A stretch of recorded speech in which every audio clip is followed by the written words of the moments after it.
There are about twice as many suicides in the U.S. as there are homicides. The CDC reports there's roughly one suicide every 11 minutes. Today is World Suicide Prevention Day, which helps create awareness and promotes resources for people who are struggling. So joining me now via Zoom is Nicole Davidson-Harshaw, a counselor at the LJD Jewish Family and Community Services. So good morning and thank you for being here with us. Good morning, Brianna. Thank you for having me. And Nicole, suicide rates declined from 2019 to 2020, but they're starting to rise again. What groups are being affected most? You know, you've asked a very good question. The suicide rates are definitively increasing, and they're growing at an alarming rate. Oftentimes, what we're noticing is there are disparities from county to county here in the First Coast.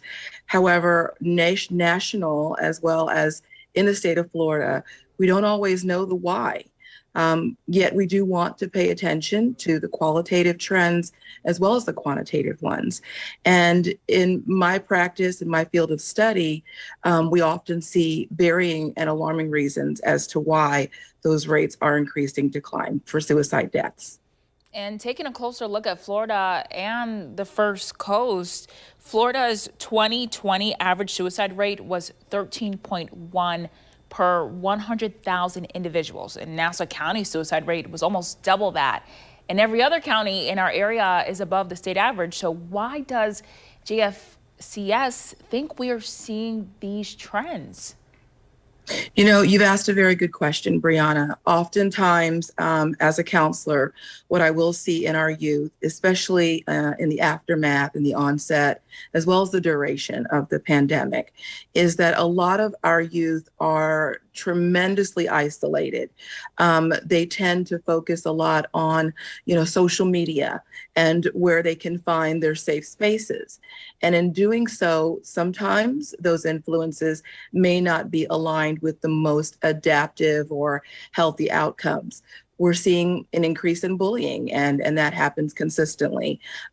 We're seeing a lot of issues with racial trauma, racial disparities, oftentimes under the underserved population, and not having the resources to know how to reach out and what to look for as far as the signs go.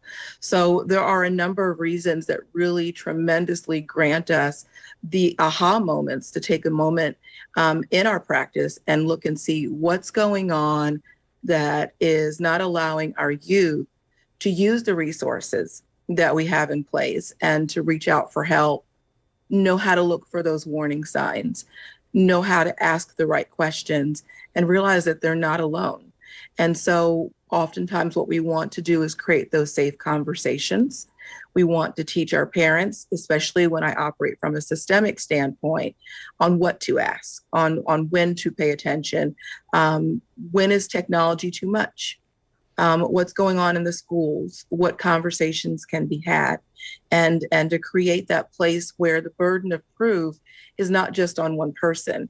It is a systemic approach that we do want to have in our efforts, and to take that time to remove those burdens and ask the most optimal question: what do I get to do for myself? It's not okay that many people don't know how to self-advocate. They do not know how to reach out for help. And we really want them to know that help is available to them from a plethora of resources in the community, not just at the LJD JFCS, but other facilities and organizations as well.